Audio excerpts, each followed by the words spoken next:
नमस्कार साथियों, स्वागत है आप सभी का आपके अपने YouTube channel wifi super study पर। अगर आप तैयारी कर रहे हैं एयरफोर्स, नेवी, कोस्ट गार्ड या फिर एसएससी की या फिर रेलवे की, तो आप एकदम सही स्थान पर हैं। तो चलिए, आज जैसा कि आप हम लोगों ने एक सीरीज चला रखी है कि अब रटना नहीं करके सीखना है, तो उसी में हम लोग प्रोनाउन का पार्ट फर्स्ट करने वाले हैं। अभी नाउन हमने ख़त्म किया है, तो अब उसका प्रोनाउन का पार्ट फर्स्ट है ये। तो चलिए वीडियो को स्टार्ट करते हैं एक मोटिवेशनल कोट के साथ। देखिए, आज का मोटिवेशन कोट है, जो आसानी से मिल जाता है वो हमेशा तक नहीं रहता, और जो हमेशा तक रहता है वो आसानी से मिलता नहीं। जी हाँ साथियों, ये जो लाइन है एकदम कहीं ना कहीं स्टूडेंट और हर क्षेत्र में काम करने वाले व्यक्तियों के जीवन में एकदम सटीकता से बैठती है कि जो हमें आसानी से मिल जाता है उस चीज़ का हम लोग कद्र नहीं करते, या फिर उसे ज़्यादा दिनों तक याद नहीं किया जा सकता। परंतु जो हमें लगातार मेहनत करते रहने के बाद मिलती है, कठिन परिश्रम करने के बाद मिलती है, आसानी से नहीं मिलती है, उस चीज़ का हम लोग कद्र करते हैं और उसे ही दुनिया याद करती है। तो कहीं ना कहीं अगर आप किसी भी एग्ज़ाम को लक्ष्य बनाकर चल रहे हैं तो अपने लक्ष्य पर अडिगता से लगे रहें, और ये सोच लें कि बस दिसंबर में मुझे सारे एग्ज़ाम होने हैं और मुझे निकालना भी है, तब जा कर के आप कोई एग्ज़ाम निकाल सकते हैं। तो चलिए इसी मोटिवेशन कोट के साथ आज की क्लास स्टार्ट करते हैं। पहला क्वेश्चन आप सभी की स्क्रीन पर। तो देखिए, पहला क्वेश्चन क्या कह रहा है, spotting directs based on pronoun. Okay, ये आपका डायरेक्शन है। तो पहला क्वेश्चन है, unless two or more members object to him joining the club we shall have to accept his application for membership. तो चलिए, मैं आप लोगों को 10 सेकंड दूंगा। 10 सेकंड के अंदर आप लोगों को कमेंट बॉक्स में आंसर करना है। तो चलिए, आपका टाइम शुरू होता है अब।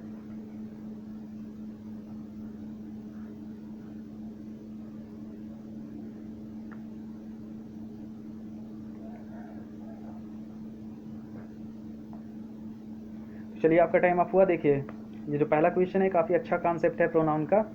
कई एग्जामों में ये लगातार पूछा गया है, तो इसको ज़रूर ध्यान से देखें। और जो नए छात्र हैं वो चैनल को सब्सक्राइब कर लें तथा ज़्यादा से ज़्यादा शेयर करें, जिससे कि आपका कंपटीशन बढ़ सके और आपको अपनी पोजीशन का पता चल सके। तो देखिए, unless two or more members object to him joining the club we shall have to accept his application for membership. Okay, तो देखिए, आपको एक कॉन्सेप्ट याद रखना होगा कि कहीं पर, देखिए पहले एक चीज़ आपको बता दूं कि वर्ब में जब आप आईएनजी जोड़ देते हैं तो वो आपका जीरंड फॉर्म में कंप्लीट हो जाता है। यह किसी भी सेंटेंस का सेकंड वर्ब जो होता है वो ऐसे ही जीरंड फॉर्म में होता है। ओके, तो देखिए, जो जीरंड फॉर्म होता है उसके साथ हम लोग पजेसिव एडजेक्टिव का यूज करते हैं, ना कि ऑब्जेक्ट का यूज करते हैं। तो देखिए, यहाँ पर क्या लगा हुआ है, ये आपका ज्वाइनिंग क्या है, ज्वाइनिंग आपका जीरंड फॉर्म में वर्ब है, और इसके साथ हम हिम लगा रखे हैं। तो हिम क्या है हमारा, हिम जो है आपका हिम ऑब्जेक्ट फॉर्म में होता है।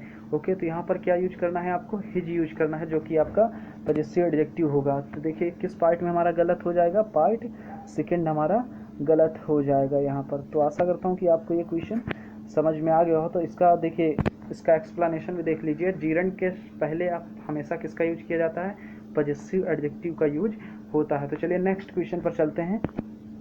देखिए, अगला क्वेश्चन इसी कॉन्सेप्ट पर बेस्ड है, तो मैं इसको आप लोगों के लिए देता हूँ। आप लोग इसका आंसर करें कमेंट बॉक्स में, और ईमानदारी के साथ सारे क्वेश्चनों को देखें, क्योंकि यही इसी तरीके का कॉन्सेप्ट, क्योंकि यही सारे कॉन्सेप्ट हैं जो प्रोनाउन में लगातार रिवाइज होते हैं, बस उनका क्वेश्चन का फॉर्मेट चेंज कर दिया जाता है। तो चलिए नेक्स्ट क्वेश्चन पर चलते हैं।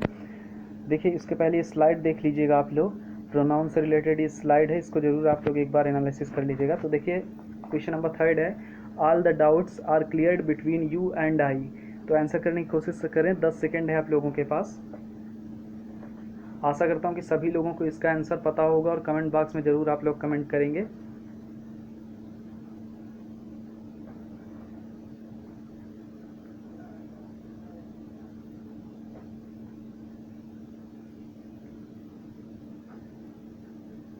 चलिए, आपका टाइम अप हुआ। देखिए, all the doubts are clear between you and I. Okay, देखिए, एक कॉन्सेप्ट आपको याद रखना होगा कि जहाँ पर भी आपको प्रीपोजिशन फॉर्म मिल जाए, तो प्रीपोजिशन के तुरंत बाद अगर प्रोनाउन का यूज हो रहा है तो हमेशा याद रखिए कि उसके बाद जो प्रोनाउन का यूज होगा वो हमेशा किस फॉर्म में होगा, ऑब्जेक्टिव फॉर्म में यूज होगा। तो देखिए, यू तो सही है, लेकिन आई आपका नॉमिनेटिव या सब्जेक्टिव फॉर्म है, तो हमारा किस पार्ट में एरर हो जाएगा, पार्ट थर्ड हमारा एरर कंटेन करे है। तो देखिए, इसका जो एक्सप्लेनेशन वो देख लीजिए। कॉन्सेप्ट है आपका, प्रीपोजिशन के साथ हमेशा प्रोनाउन के ऑब्जेक्टिव फॉर्म का यूज़ होता है। तो देखिए, एक बार ऑब्जेक्टिव फॉर्म भी आप लोग देख लीजिए। यहाँ पर ये देखिए, ऑब्जेक्ट वाला फॉर्म है, यहाँ पर क्या होना चाहिए, आई की जगह मी होना चाहिए। ओके, तो आशा करता हूँ कि आप समझ में आ गया होगा आपको। तो चलिए नेक्स्ट क्वेश्चन पर चलते हैं। It is not I who is to blame, no error. तो आपको ये क्वेश्चन इसका भी आंसर करना है। जल्दी से कमेंट बॉक्स में आंसर करें सभी लोग। आपका टाइम शुरू होता है अब 10 सेकेंड।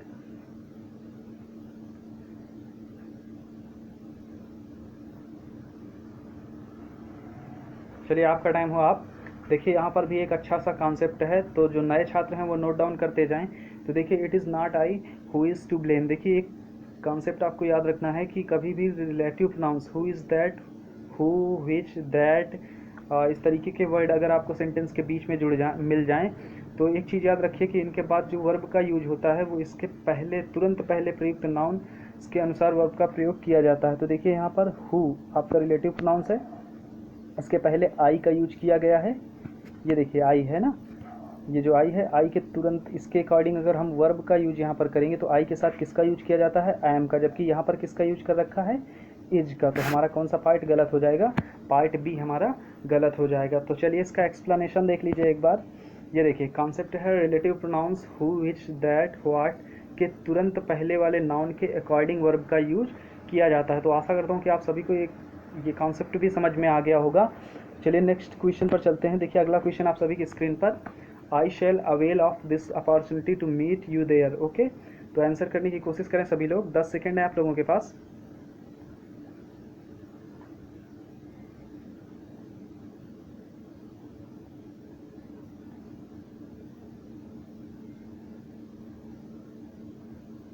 चलिए आपका टाइम आप हुआ। देखिए I shall avail of this opportunity to meet you there. देखिए आप लोगों को बता दूं यहाँ पर भी एक नया सा कॉन्सेप्ट है, तो इसको भी नोट डाउन करें जो नए छात्र हैं, और जिन लोगों का रिवीजन चल रहा है उनका तो कोई दिक्कत नहीं है। तो चलिए जो नए छात्र हैं वो यहाँ पर ध्यान दें। देखिए कुछ वर्ड होते हैं जैसे अवेल हो गया, रिकाउंसिल हो गया, एडजस्ट हो गया, एन्जॉय हो गया। तो इन सब के तुरंत बाद आपको एक चीज़ याद रखना है कि इनके तुरंत बाद रिफ्लेक्सिव प्रोनाउंस का यूज किया जाता है। ओके, जैसे आई माई सेल्फ हो गया, इस तरीके के देम सेल्फ हो गया, तो इसी तरीके के रिफ्लेक्सिव प्रोनाउंस का यूज किया जाता है। तो देखिए यहाँ पर आई सेल अवेल ऑफ, इसके तुरंत बाद क्या आपको रिफ्लेक्सिव प्रोनाउंस का यूज दिख रहा है, नहीं ना। तो हमारा कौन सा पार्ट इरर में हो जाएगा, पार्ट फर्स्ट हमारा इरर के साथ हो जाएगा। तो देखिए कॉन्सेप्ट देख लीजिए एक बार। Some verbs are followed by reflexive pronoun like acquit, avail, reconcile, amuse, resign, avenge, exert, apply, etcetera. तो आप सभी लोग देख लीजिएगा, कॉन्सेप्ट आप लोगों के साथ है। और एक नोट, इसी एक एक्सेप्शन भी होता है इसमें, वो भी ध्यान दीजिएगा। यदि इंजॉय के बाद ऑब्जेक्ट का यूज हो जाए तो we never use reflexive pronouns, तो फिर उसके साथ रिफ्लेक्सिव प्रोनाउंस का यूज नहीं होता है। ओके, तो आशा करता हूँ कि समझ में आ गया होगा। चलिए नेक्स्ट क्वेश्चन पर चलते हैं। देखिए अगला क्वेश्चन आप सभी की स्क्रीन पर, each of them has to understand their responsibility. Okay, तो आंसर करें इसका। 10 सेकंड है आप लोगों के पास, कमेंट बॉक्स में तुरंत आंसर करें और लास्ट में अपना स्कोर जरूर चेक करें।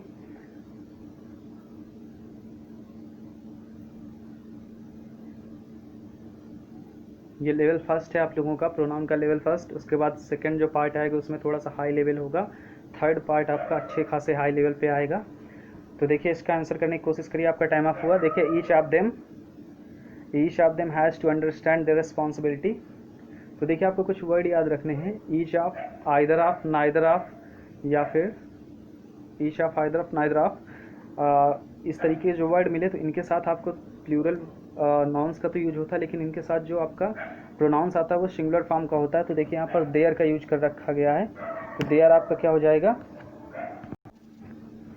तो देखिए इसमें आपका आंसर समझ में आ गया होगा, क्या होना चाहिए, देयर की जगह हमारा सिंगुलर का यूज होना चाहिए, तो यहाँ पर हिज हो सकता है। तो चलिए आपका समझ में आ गया कि कौन सा पार्ट इरर में है। तो पार्ट हमारा जो सी है वो क्या है, इरर्स के साथ है। तो देखिए इसका एक्सप्लेनेशन भी देख लीजिए। Each of, either of, neither of, each one of का प्रयोग सेंटेंस के सब्जेक्ट के रूप में होने पर इसके साथ सिंगुलर प्रोनाउन का यूज किया जाता है। तो चलिए नेक्स्ट क्वेश्चन पर चलते हैं। देखिए अगला क्वेश्चन आप सभी की स्क्रीन पर, the two sister shouted at one another in public. तो इसका आपको आंसर करना है, काफ़ी अच्छा क्वेश्चन है और इसमें कॉन्सेप्ट भी काफ़ी अच्छा है कि कई बार एसएससी या फिर आपका एयरफोर्स, नेवी, कोस्ट गार्ड में तो ये 2-3 बार मुझे देखने को मिला है। तो चलिए आंसर करने की कोशिश करिए, 10 सेकंड है आप लोगों के पास।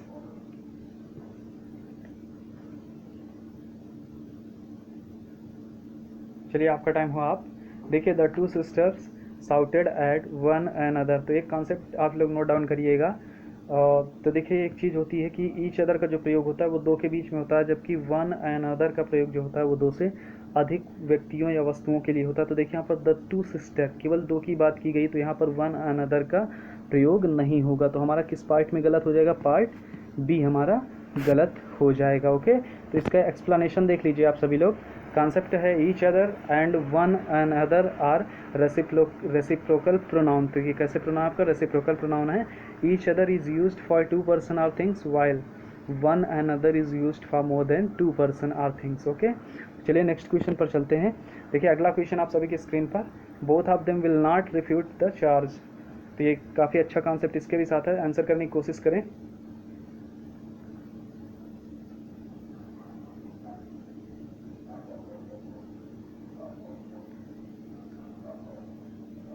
चलिए आपका टाइम अप हुआ। देखिए both of them will not refute the charge. तो देखिए यहाँ पर क्या एरर है, आप लोगों को पता होना चाहिए कि बोथ का प्रयोग जो होता है वो हमेशा दो व्यक्ति या वस्तुओं के लिए होता है, और इसके साथ निगेटिव, किसी भी निगेटिव टाइप के वर्ड का यूज़ नहीं किया जाता है। तो यहाँ पर देखिए पार्ट वन जो कि निगेटिव दे रखा है बोथ के साथ, तो ये भी हमारा रॉन्ग हो जाएगा। तो देखिए इसका एक्सप्लेनेशन देख लेते हैं हम सभी लोग। देखिए both is used for two person and both is never used in negative sentence. Okay, तो आशा करता हूँ कि आपको समझ में आ गया। चलिए नेक्स्ट क्वेश्चन पर चलते हैं। देखिए अगला क्वेश्चन आप सभी की स्क्रीन पर, last summer I went to Shimla and enjoyed very much. Answer करिए सभी लोग जल्दी से, कमेंट बॉक्स में इसका आंसर करने की कोशिश करें।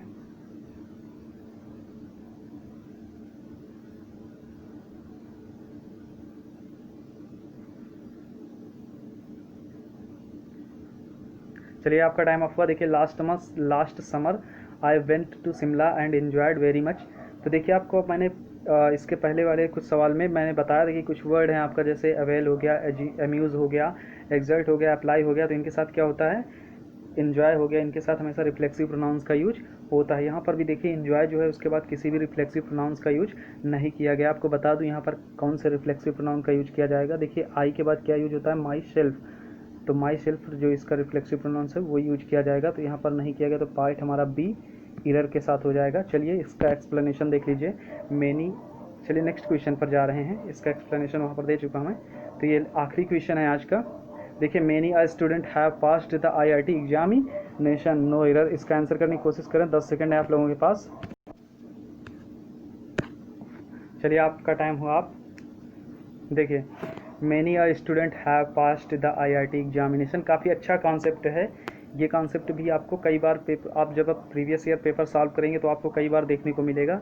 देखिए कहीं पर भी आपको मैनी आ या फिर मैनी एन मिल जाए तो उसके बाद जो तुरंत नाउन का यूज होगा वो हमेशा सिंगुलर काउंटेबल नाउन होगा। देखिए यहाँ पर स्टूडेंट जो है वो आपका क्या है? सिंगुलर काउंटेबल नाउन है। ये देखिए ये आपका सिंगुलर काउंटेबल नाउन है। और एक चीज़ याद रखिए कि इनके तुरंत बाद जो वर्ब आएगी वो हमेशा सिंगुलर फॉर्म में होगी। तो देखिए हमारा गलत कौन सा पार्ट हो जाएगा? पार्ट बी हमारा रॉन्ग हो जाएगा, क्योंकि यहाँ पर हैव दे रखा है। हैव हमेरा हैव जो होता है वो हमारा क्या होता है? प्लूरल वर्ब होता है। तो चलिए आशा करता हूँ कि आपको समझ में आया होगा। देखिए एक्सप्लेनेशन देख लीजिए। मेनी आ या एन के बाद singular noun and singular verb का यूज होता है। तो अगर क्लास आपको अच्छी लगी है तो यार चैनल को सब्सक्राइब कर लीजिए और ज़्यादा से ज़्यादा शेयर करिए। चलिए धन्यवाद।